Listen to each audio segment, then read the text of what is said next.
10년 뒤 혹은 15년 뒤, 빠르면 5년 뒤에 두 사람이 이렇게 있을 때 책을 읽은 사람과 읽지 않은 사람의 삶이 분명히 갈라지는 때가 와요. 책을 읽는 사람의 삶에서 볼 수 있는 가장 중요한 거는요, up and better 할 수 있다는 거예요.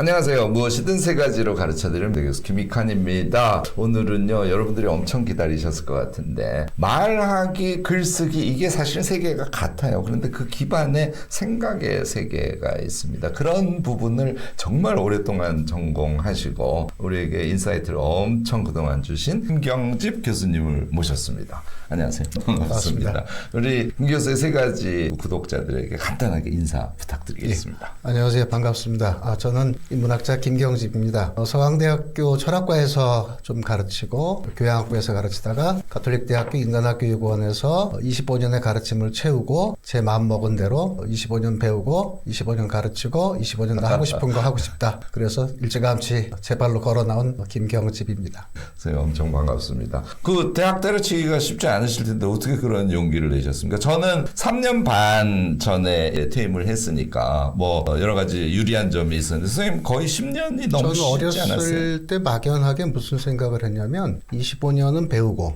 제가 4살 때부터 배웠으니까 막 55 정도까지 하면 되겠다. 25년 배우고 25년은 가르치고 그리고 나머지 25년은 정말 나 하고 싶은 거를 좀 했으면 좋겠다는 막연한 생각을 가지고 있다가 40대 후반이 되면서 선배들을 봤어요. 정년까지 다 하고 나면 거의 다 그대로 늙더라고요. 그래서 나한테 좀 추동력이 남아있을 때 이렇게 턴어라운드를 하는 게 내 삶 전체를 보면 좀 즐겁게 살겠다. 네네. 내가 뭐 하고 싶지? 네. 뭐 글 쓰고 사회적 문화운동하고 뭐 그러고 싶었어요. 그래서 멋진 인생을 개척하셨네요. 고민하다가 그냥 아예 모르겠다고 나왔죠. 사실 지금 김경집 선생님이 보여준 이 용기가 우리도 우리의 삶에서 정말 적극적으로 한번 생각해 볼 필요가 있거든요. 나다운 삶을 살아가는 것은 사실은 용기 있는 중단 그리고 다시 준비해서 자기가 원하는 새로운 삶을 축축 개척해가고 아마 김경집 교수님이 대표적인 사례 아닐까 싶습니다. 사실 한국 사회에서 대학 교수가 꿀보직이거든요. 이 공무원을 우리가 철밥통 그러는데 대학 교수는 저는 철밥통이라고 얘기하거든요. 월급 많죠. 얼마나 자유롭습니까? 그런데도 사실은 안 그런데 그렇게들 생각을 하시죠. 아 그래요? 그럼 뭐 계속 연구해야죠, 논문 써야죠, 가르쳐야죠, 채점 해야죠.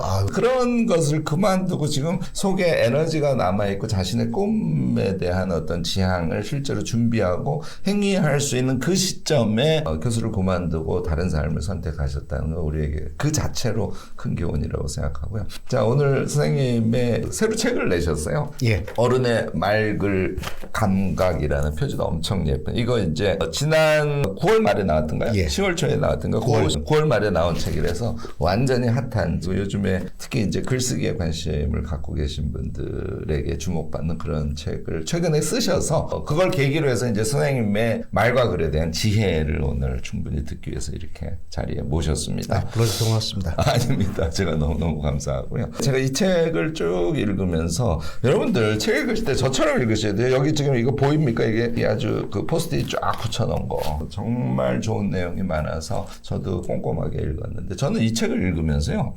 선생님의 책 안에는 사랑이 담겨 있구나 하는 느낌이었어요. 대중들이 사실 생각이 기반이지 않습니까? 예. 생각이 깊어지면 그것이 말이 되고 그것이 글이 되는 것인데 그걸 도대체 대중적으로 어떻게 하면 될 것인가를 막 알려주고 싶어서 막 이게 속에 안달이 나는 이런 느낌을 제가 받으면서 책을 읽었고요. 여러분들도 읽으시면 그래서 많은 가르침을 얻으실 겁니다. 아마 10년 전에 대학을 그만둔 것도 연관이 있으실 텐데 어떠세요? 일단 제가 깜짝 놀랐어요. 엄청난 다작가세요. 몇 권쯤 내셨죠? 제가 한 45권쯤. 헐, 책을 45권 쓰신 분이세요. 교수기 때문에 그런다? 아니에요. 교수들이 45권 쓰는 게 쉽지 않습니다. 더군다나 쓰신 글들이 대중을 지향하는 글들이 꽤 많죠. 그래서 45권 낸다는 건 정말 쉽지 않은 일인데 어떻게 그렇게 많은 책을 쓰실 수 있었어요? 이거 저는 제일 큰 거는 일단 제가 관심이 있는 거를 이렇게 잡아둬요. 항아리에 이렇게 하나씩 담아둬요. 남들은 너 이렇게 몇 달에 책이 한 권이 나와? 보통 그러거든요. 근데 그거는 대부분은 한 4년에서 6년 정도, 반년 정도 걸리는 거는 쓰는 거고 실제로 그거를 계속 담아두고 생각하고 또 하나는 이제 요즘 이제 나이가 들어가면서 그게 잘 안 되는데 일은 멀티태스킹이 안 되는데 쓰는 건 멀티태스킹이 되는 타입이에요. 아, 네. 어떤 글을 쓰다가 네, 다른 감이 글을 쓰고. 떠오르면 네. 그쪽 항아리 꺼내서 다시 쓰고 4년, 6년 요 사이 왔다 갔다 하면 쓰니까 머리에서 생각나는 게 계속 나오면 쓰게 되고 정리하는 대로 하나하나 꺼내다 보니까 벌써 뭐 교재 포함해서 한 40권이 넘어가더라고요. 네. 아까 제가 사랑이란 말을 썼는데, 그러니까 결국은 사람들이랑 소통하고자 하는 욕구가 어찌 보면 지식인의 가장 중요한 욕구이기도 예, 하죠. 예. 사회공헌이기도 하고. 그래서 그런 좋은 실천을 해오셨는데, 항아리라는 단어가 확 귀에 들어와요. 항아리는 뭘 쓰십니까? 메모장을 써요. 첫 번째. 아, 역시 메모를 쓰시네요. 그러니까 아무거나 잡히는 대로 네. 적어둬요. 그러니까 네. 안 적어두면 네네네. 나이가 있고 없고를 떠나서 5분을 못 가더라고요. 네. 심지어 나 아까 뭐 생각했지? 그것도 떠오르질 않아요. 그러니까 일단은 무조건 적어야 돼요. 그래서 적자 생존. 사실 그 적자가 제가 이제 기록하기 전공인 사람이라서 제가 얼마 전에 한국 사람들이 그 지금 말씀하신 그 항아리에 얼마나 많은 관심을 갖고 있는지가 잘 드러나는 거예요. 제가 거인의 노트라는 책을 올 3월에 냈는데 이게 뭐 어마무시한 부수가 나갔어요. 책이 좋아서가 아니에요. 지금 말씀하시는 그 항아리에 우리 모두가 엄청난 관심을 갖고 있다는 것의 반증인데 오늘 이 얘기 통해서 그 언어를 어떻게 항아리로 언어라는 건 결국은 생각인데 그렇죠. 생각을 어떻게 항아리에 넣는지의 얘기도 충분히 필요를 해주시지 않을까 싶습니다. 우선 첫 번째 제가 질문 드리면 여기 K 콘텐츠가 도대체 어떻게 이 난리냐 이거에 대한 답을 주셨어요. 한국이 왜 지금 이 콘텐츠가 전 세계적으로 난리라고 생각하시죠? 그 저는 우리 언어가 가지고 있는 어떤 특이점이 하나 있다고 생각을 해요. 노라타, 데바라 그러면 한 20가지 나와요. 게레다, 누르스름하다 뭐 정말 디테일하죠. 근데 그게 다 뉘앙스가 달라요. 짜다 10가지 나와요. 느끼는 거 이런 감정과 감각에 대한 거는 되게 많아요.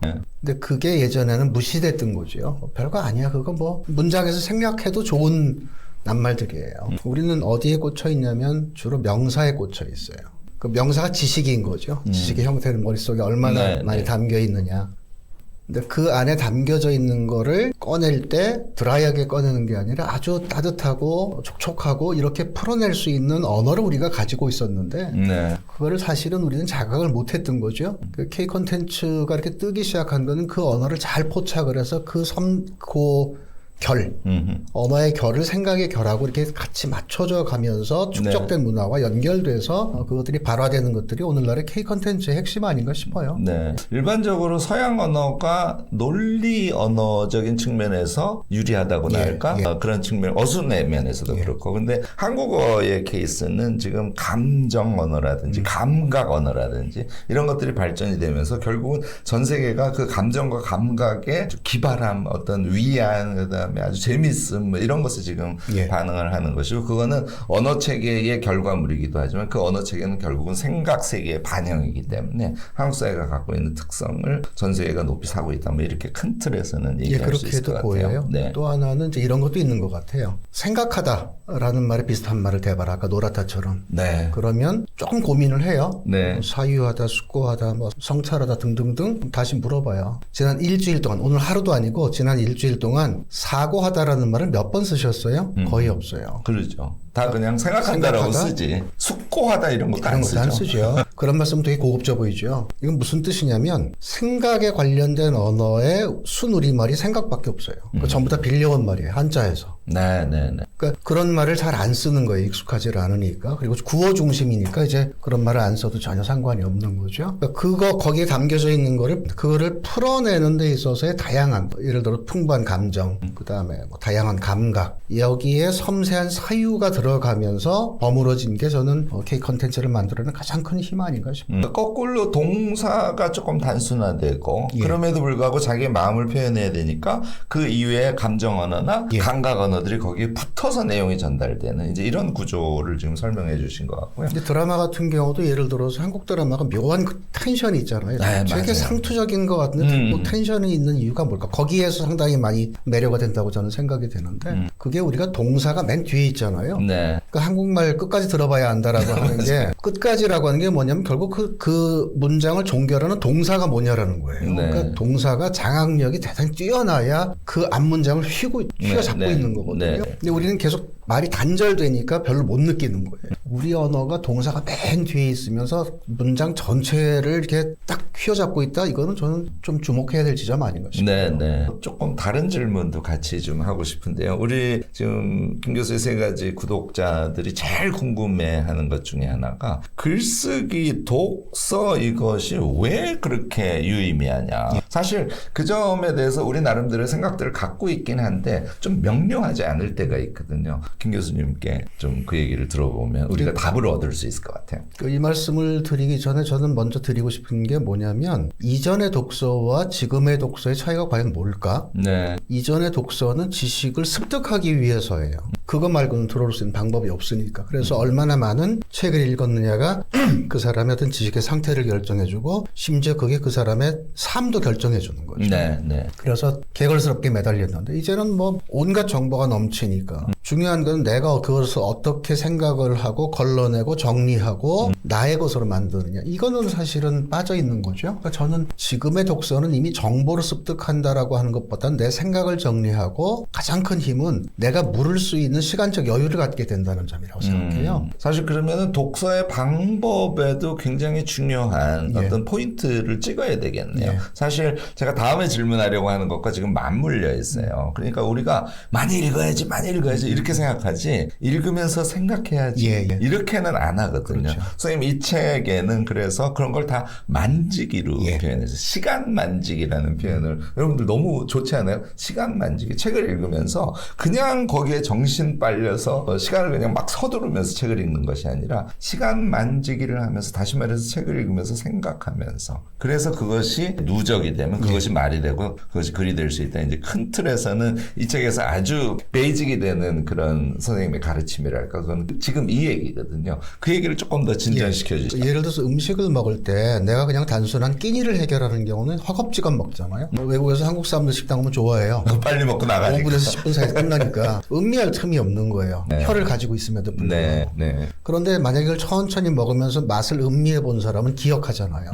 그리고 다시 그 맛을 재현하거나 자기 방식으로 표현하고 싶어 해요. 그게 자기 요리의 어떤 레시피가 되는 거죠. 저는 책을 읽는 것도 그런 거라고 생각해요. 시간을 만져야 되는 이유는 그 시간 속에서 내가 더듬어보고 느껴보고 추론해보고 상상해보고 영감도 느껴보고 이런 모든 것들이 내 안에서 얼개가 짜여졌을 때 그러면 그게 자연스럽게 내가 뭔가를 포착하면 이렇게 한번 내가 표현해볼까? 이렇게 꺼내볼까? 라고 발화할 수 있는 힘을 갖게 된다는 거죠. 그 생각의 순간이 어찌 보면 책을 읽는 이유이기도 하고 글을 쓰는 이유이기도 하겠네요. 결국 생각이 핵심이네요. 조금 더 심화시켜서 말하면 생각을 생각하는 거죠.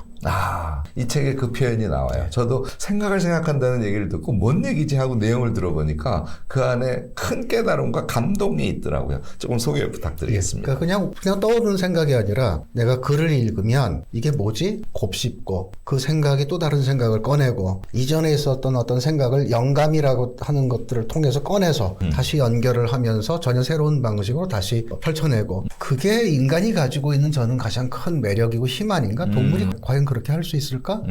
그거를 잘 빚어내는 게 저는 문화라고 생각을 해요.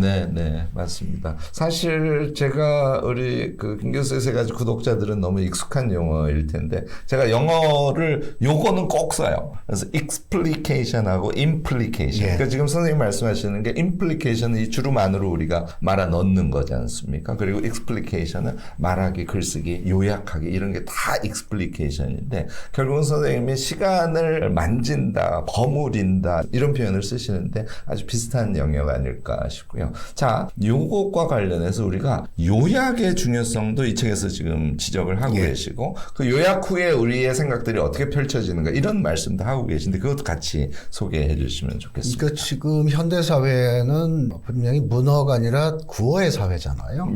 영상을 봐도 그렇고 다 입말로 되어 있는데 저는 입말의 문제는 장점이 있죠. 빠르고 이해하기 쉽고 그다음에 특히 이제 누군가와 대면을 해서 있으니까 비언어적인 요소까지 충족이 될 수 있고 입말의 문제는 저는 가장 큰 문제는 짧다라는 거예요.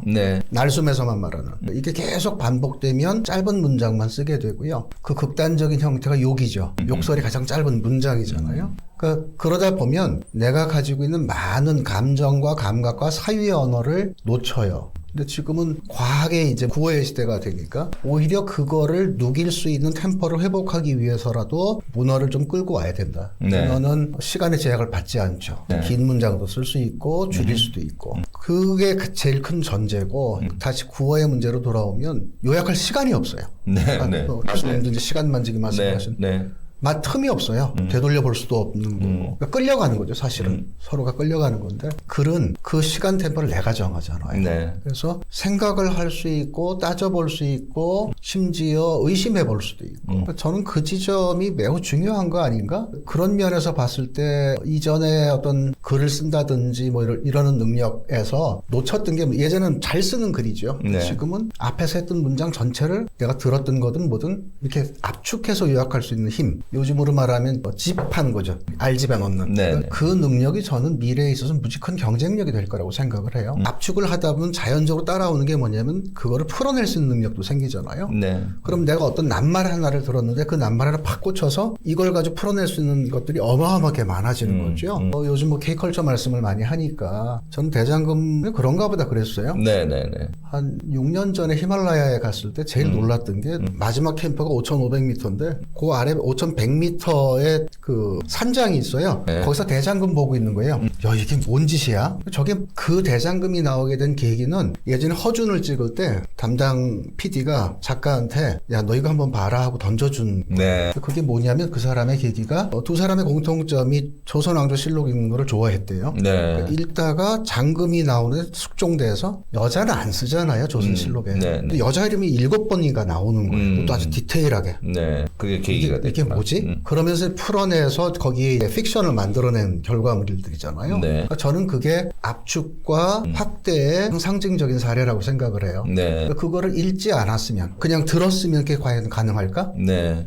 그런 점에서는 저는 글쓰기, 읽기 이게 갖고 있는 매력은 어마어마하다고 생각합니다. 네. 아마 지금 얘기 듣고 여러분들도 저도 자주 쓰는 용어인데 사실은 응축하고 이완시키는 거, 압축하고 확장시키는 거 이게 우리가 일상을 살아가면서 사실 모든 행위의 가장 기본이 되는 어떤 그런 리듬감이다. 이건 뭐 여러 가지로 표현하죠. 예. 힘을 주고 예. 힘을 빼고 하는 거. 이게 이제 말하기에서는 조금 쉽지 않다는 거예요. 그런데 글을 읽는다든지 글을 쓴다든지 그 사이에 사유, 생각이라는 게 개입되니까 그 생각에서 요약하는 게 이제 응축과 압축이 될 거고요. 요약한 것을 종합해서 풀어내는 것이 이완과 확장이 될 거란 말이에요. 지금 김 교수님이 엄청 강조하고 계신 게 어찌 보면 이런 게 책 읽기의 태도 같은 겁니다. 예. 그래서 여러분들 책을 읽으시면서 김 교수님 오늘 가르침 들으시고 항상 한 3페이지, 4페이지 읽고는 꼭 요약을 키워드 몇 개를 꼭 하시기 바랍니다. 저도 이거 엄청 강조하지 않습니까?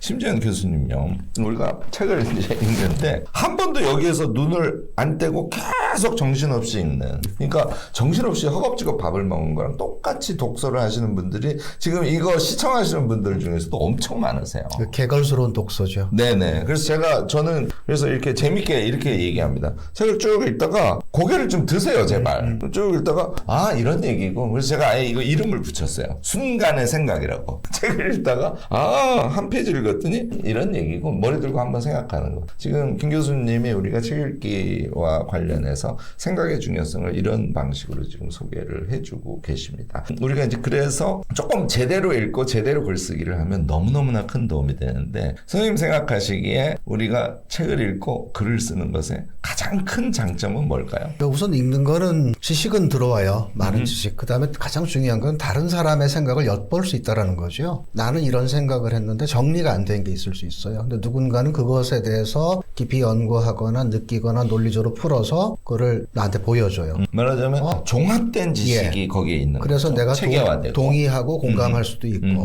전혀 모르던 거를 논리적으로 수용할 수도 있고 네. 그리고 동시에 다른 글을 보면 글을 이렇게 쓸 수 있구나 이렇게 써야 되겠구나라고 하는 어떤 하나의 모범 사례를 머릿속에서 입력하게 되는 거죠. 또 그중에는 여러 번 많이 읽다 보면 어떤 사람의 글 타입, 어떤 문장 타입, 어떤 서술 타입에 대해서 이렇게 끌리는 게 있잖아요. 네. 저는 그게 자기 결에 맞는 글이라고 생각을 해요. 네. 그게 축적이 되면 이제 글을 쓸 수 있고 글을 쓰는 거의 가장 큰 매력은 말은 누군가와 대화가 중심이잖아요. 설득을 하든지. 근데 글의 제일 큰 매력은 나와 세계가 중간에 간에 아무런 매개 없이 완벽하게 1대1로 대면할 수 있는 것. 이거만큼 매력적인 게 있을 수 있을까? 그렇죠. 사실 그런 기회를 우리가 얻는 건 거의 불가능하죠. 네. 결국은 그게 내가 세계와 대면하는 거지만 그게 나와 나를 대면시키는 거잖아요. 그런 점에서 글을 쓴다라고 하는 것은 새로운 나를 발견한다라고 하는 점에서 저는 아주 매력적이라고 생각합니다. 네. 그래서 결국은 자기와 만나는 어찌 보면은 유일한 길일 수도 있거든요. 글쓰기를 통해서 그 경지에 우리가 도달할 수 있다. 뭐 이런 말씀도 포함이 되었던 것 같고요. 제일 어려운 게 무슨 글을 쓸까? 이거가 되게 어렵거든요. 그러니까 구체적으로는 글감을 잡아내는 게 어려운데 저는 그 전에 우리가 글쓰기를 하는 큰 영역들이 무엇이 있는가 이거부터 교수님께 좀 배울 필요가 있다고 생각해요. 왜냐하면 이 어른의 말글 감각 이 책 안에 글쓰기와 관련된 여러 가지 얘기가 있는데 그 글쓰기에 우리가 설정할 수 있는 영역에 대한 설명 같은 것도 있거든요. 오늘 교수님의 말씀을 통해서 좀 확인이랄까 배움을 한번 가져보면 어떨까 싶습니다. 글 쓴다라고 하는 게 두렵죠. 특히 이제 뭐 안 써본 분들한테는 되게 어렵고 두려워요. 한 문장도 못 나가고 한 시간 끙끙댈 수 있는데 글을 쓰는 사람도 사실은 한 문장 갖고 하루 종일 끙끙대는 수가 있잖아요. 저도 뭐 그런 경우가 많은데 저는 그런 경우에는 어떻게 하냐면 이건 저만의 방식입니다. 뭐가 막히거나 혹은 뭐가 떠오르면 일단 그 단어 하나를 손에 잡아요. 잡고 나갑니다. 밖으로. 집 밖으로. 북한산. 일단 나가요. 밖으로 나가서 걷습니다. 걸으면서 그걸 그냥 천천히 생각을 해요. 그리고 왜 걷는 게 좋다고 생각하냐면 걷는 리듬이 있어요. 그 리듬에 맞는 글이 이렇게 좀 문장이 하나하나 붙거든요. 그러다 보면 그 앞문장, 뒷문장도 생각을 하게 되고 근데 제일 먼저 생각하는 게 뭐냐면 논리적이어야 돼. 체계적이어야 돼. 그거는 공부하는 학자들도 쉬운 게 아니에요. 사실은. 그러니까 우리가 늘 이렇게 보니까 이 사람들은 모든 글을 이렇게 써야 된다라고 하는 생각을 하지만 저는 무조건 한 문장이라도 써라. 그리고 그 한 문장을 쥐고 하루 종일 생각하셔도 좋고 아니면 한 10분 산책하셔도 좋고 그리고 안 이어지면 항아리에 담가 두셔라. 그리고 생각나면 그 항아리에서 다시 꺼내서 붙여놓고 그러니까 여러 개의 항아리를 좀 마련을 해두시고 하다 보면 그 항아리 가운데 이거는 내가 펼쳐낼 수 있어. 라고 하는 분명히 어떤 그릇이 혹은 재료가 만들어지지 않나 그렇게 생각을 해요. 지금 두 가지 다 우리가 실제로 일상생활을 살면서 특히 글쓰기를 할 때 꼭 배워야 될 지점인데 어찌 보면 환경이나 상황을 바꾸고 생각은 이어가는 기법이거든요. 그다음에 또 하나는 그래도 이어지지 않을 때는 걔를 항아리에 담아놓는다. 다시 말해서 메모하고 기록으로 남겨둔다. 이제 이런 말씀이고 걔는 기록이 누적이 되면 한편으로는 생각이 그 기록에 반영이 돼 있으니까 생각의 한쪽 잠재의식에 누적돼 있는 상태거든요. 걔가 다른 것이 또 쌓이다 보면 그것이 하나의 글로 버무려질 수 있는 가능성을 열어놓는 것이죠. 이거 여러분들 글 쓸 때 엄청 중요한데요. 앞부분 제가 조금 더 구체적으로 여쭙고 싶어요. 이 책의 뒷부분에 보면 북한산을 2시간씩 걷는다고 얘기를 하시더라고요. 당뇨 때문에 걷습니다만 사실 2시간 걸으면서 계속 사유를 하기는 조금 쉽지가 않으실 텐데 근데 그럼에도 불구하고 이 책은 내가 2시간씩 북한산을 산책하면서 쓰여져서 이 산책에 되게 감사한다고 이 책에 쓰셨단 말이죠. 그 경험도 조금 재밌게 얘기를 좀 소개해 주시면 감사하겠습니다. 저는 걷는 게 그러니까 뛰면 생각을 못 해요. 그러니까 뛰는 건 목적지를 향해서 최단 기간에 가려고 하는 목적성을 갖고 있어요. 걷는 거는 생각을 자연스럽게 하게 돼요. 잡생각이라도 하게 돼요. 생각 없이 걷는 경우는 별로 없거든요. 뛰지 않고 걷는 속도를 생각의 속도를 거기에 맞추면서 그냥 아무거나 떠오르면 한 몇 분 생각하다가 날려버릴 수도 있고 논리라고 하는 것들을 사람들이 제일 두려워하는 게 내가 글을 쓸 때 어떤 논리에 맞춰서 써야 된다는 압박감을 갖는데 아까 교수님이 항아리에 담았던 걸 꺼낼 때 그걸 무슨 순서로 내가 풀어내지 그럼 그냥 논리예요, 그게. 근데 논리학이라고 하는 관점에서 보니까 엄격한 잣대로 놓고 어렵게 생각을 하시거든요. 저는 걸으면서 자연스럽게 그런 논리적인 여러 가지의 유니트들이 만들어진다고 생각해요. 담겨 있다가 나중에 꺼낼 때 순서를 내가 그때 맞춰서 엮어내면 그게 논리가 되는 거 아닌가 싶어요. 지금 선생님 논리라는 용어를 쓰시고 순서라는 용어를 쓰셨거든요. 여러분들 귀가 턱 트이지 않습니까? 사실 우리가 글을 쓰면서 그것이 사람에게 잘 설득되는 이야기 구조를 갖추고 싶어 싶어. 그거 우리가 논리라고 하고 논리가 가장 설득적이라고 생각하는데 저는 이렇게 이야기하고 싶어요. 내가 이야기를 이 순서로 했더니 사람들이 잘 알아먹고 설득이 되고 감동을 받더라. 결국은 그 순서를 찾아내는 지금 산책을 말씀하신 거예요. 저는 사실 아까 잠깐 10분 그러셨는데 그거는 우리를 편하게 해주려고 쓰신 시간대인 것 같고요. 저도 1시간 이상 걸으면서 계속 자기가 하고 싶은 이야기를 순서 지어보는 노력, 이거는 꼭 필요하다고 생각합니다. 이거 해보지 않은 사람은 잘 몰라요.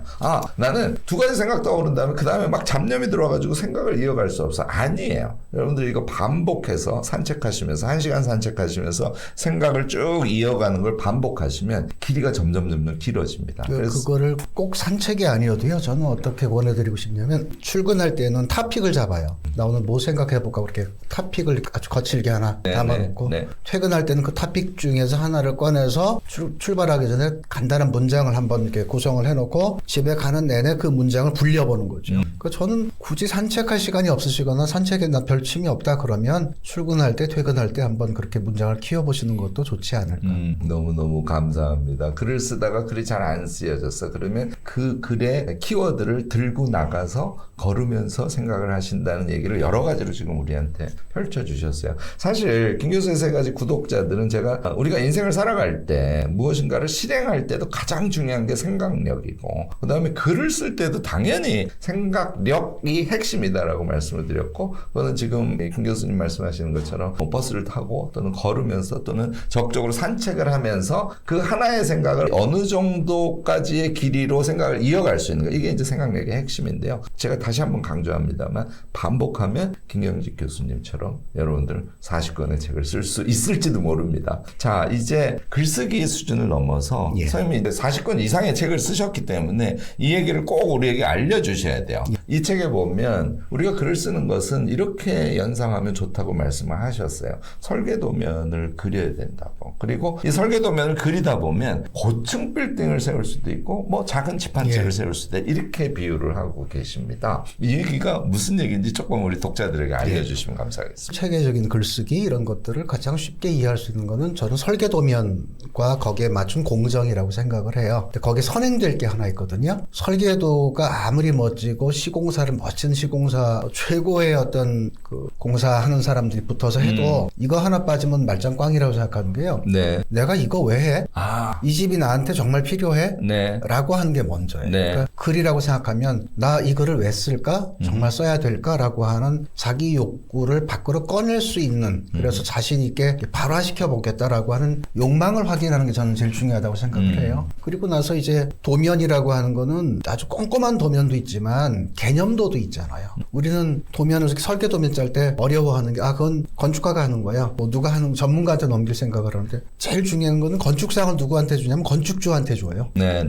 왜냐하면 건축주가 이런 의뢰가 왔기 때문에 집을 짓잖아요. 근데 건축주가 생각이 있어서 대충 이런 거 해주세요. 뭐 여기 이런 공간 해주세요. 뭐 개념을 설명을 하거든요. 그러면서 또 그려요. 저는 그게 우리가 할 수 있는 첫 번째 단계라고 생각해요. 그리고 나서 설계를 하는 전문 설계사는 자기 마음 듣고 마음대로 하는 게 아니라 계속 커뮤니케이션 하면서 하잖아요. 그게 우리가 통상적으로 보면 전문가와 협의하면서 이제 글의 도움도 받고 어떤 글의 근육도 키워가면서 하나하나 짜가는 어떤 도면은 평면도가 강조되는 게 있고 어떤 경우는 위에서 보는 게 강조될 게 있고 왜냐하면 그건 어디를 강조하느냐에 따라 다른 거죠. 난 이 집의 전면이 이렇게 멋지게 보이고 싶어 그러면 그 부분을 봐야 될 거고 그러니까 무작정 쓰는 게 아니라 나는 어떤 종류를 어떤 방식으로 꺼내서 표현하고 싶어. 이거는 정하는 게 가장 논리의 핵심이라고 생각을 해요.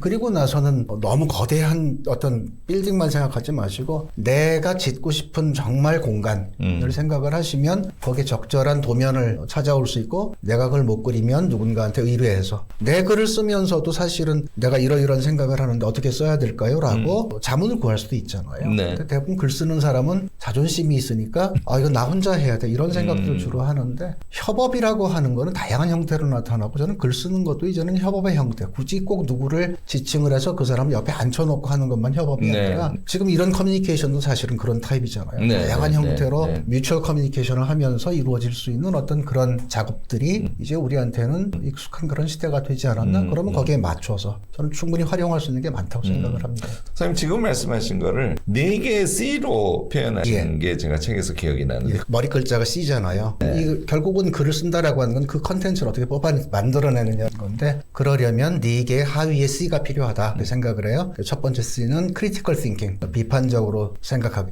우리한테 제일 부족한 부분이 이거예요. 늘 교조적인 교육을 받아와가지고 비판할 줄을 몰라요. 근데 왜 책 읽기가 필요하냐면 아까 교수님이 이제 시간 만지기 말씀하셨지만 나한테 시간이 있고 상대방한테 말하는 사람한테 끌려가는 게 아니라 내 속도로 읽기 때문에 생각도 하고 따지기도 하고 붙이기도 하고 이러잖아요. 크리티컬 띵킹을 할 수 있는 힘, 그러니까 비판적 사고가 되어 있어야 그 다음에 이어지는 게 커뮤니케이션이에요. 두 번째 C가 소통, 공감. 나 혼자 하는 거 아니잖아요. 결국 글 쓰는 건 누군가와 교감하고 공감하는 건데 그래서 그런 작업이 필요하다. 그 다음에 세 번째는 협업, 콜라보레이션. 예전 같으면 이게 없는 거죠. 지금 교수님하고 우리가 계속 얘기하는 게 저는 이게 대표적인 협업이라고 생각하거든요. 그 협업의 채널을 어떤 방식으로 내가 선택을 하거나 운영할 거냐. 거기에 맞는 글이 나올 거, 컨텐츠가 만들어지고. 그게 이제 잡혀져 있을 때 거기에 맨 마지막에 조미료처럼 탁 들어가는 그런데 맛을 확 바꾸는 게 뭘까? 그게 크리에이티비티, 창의성이라고 생각을 합니다. 아주 너무너무나 확 와닿는 프로세스를 지금 말씀을 해주셨는데요. 실제로 여러분들 지금 짧은 글을 매일매일 쓰시는 우리 구독자들이 굉장히 많지 않습니까? 그리고 블로그에다가 블로그에 일 블로깅 운동 이런 거 하시는 분들이 되게 많아요. 그런데 이 작업을 하시면서 지금 교수님이 말씀하시는 거를 저는 그대로 적용해 보시길 개인적으로는 권합니다. 내가 무엇인가를 읽었어. 그 다음에 그것을 꼭 비판적이 아니어야 돼요. 비판적이라는 게 굉장히 여러 가지 의미가 있습니다. 본원으로 돌아가는 것도 비판이라고 우리가 얘기를 하고요. 결국은 자기 생각을 그것의 본질이 뭐고 그것의 구성 부분이 뭔가 기타 등등 이 생각의 패턴을 가지고 자기 생각을 해보는 거. 그런데 거기에서 바로 글쓰기로 가는 게 썩 좋지 않다는 말씀을 지금 해주시는 거거든요. 그거에 대해서 사람들과 편하게 대화를 해보는 거, 소통. 그리고 좀 더 나아가서는 그거를 잘 알 것 같은 사람 또는 내 글을 좀 비평해 줄 수 있는 사람이랑 조금 더 깊은 대화를 해보는 거. 경우에 따라서는 초고를 써서 그것을 돌려읽기를 해보는 거. 이런 과정을 거치면 우리가 훨씬 더 좋은 글을 쓸 수 있고 그 좋은 글이 만들어지는 과정을 한 번 경험하는 게 글 실력이 쭉쭉 늘어나는 그런 아주 기가 막힌 방법이거든요. 마지막에 쓰신 다음에 그것에 나의 창의성이 무엇인가를 점검해보고 퇴고하는 과정에서 조금 추가적으로 한다든지 이렇게 여러분들이 한번 오늘 교수님 말씀을 들어보시고 프로세스를 글 쓰는데 한번 적용을 해보시면 어떨까 싶었습니다. 심지어 우리가 논문 쓸 때도 내가 쓴 논문을 동료 학자들한테 보여주잖아요. 맞아요. 혹은 학회에서 발표할 때도 그거를 크리틱하는 사람을 하나 설정을 해두잖아요. 그 이유는 짜고 치고 이래서가 아니라 내가 먹지 못하는 것. 창작자는 못 보는데 객관적으로 봤을 때 이게 이렇다라고 판단할 수 있는 근거들이 있어요. 그게 내 입장에서 말하면 허점일 수도 있죠. 그거를 보완하고 또 때로는 꼭 그런 글이 아니어도 누가 이렇게 보고 이건 정말 신박하다라든지 이건 진부의 그런 반응들이 와요. 그러니까 그런 것들을 서로 자연스럽게 교환할 수 있는 메이트를 좀 두시면 글 쓰는 게 훨씬 나아질 수 있지 않나. 그래서 블로그를 쓰실 때도 혼자만 이렇게 가둬두지 마시고 이렇게 열람을 하게 하면서 나도 누군가의 글에 대해서 이렇게 좀 평가도 하고 그게 꼭 우리가 비판이나 비평 그러면 흠잡기라고 생각을 하시는데 그게 아니라 좋은 평가도 들어가죠. 이건 정말 끝내주더라요.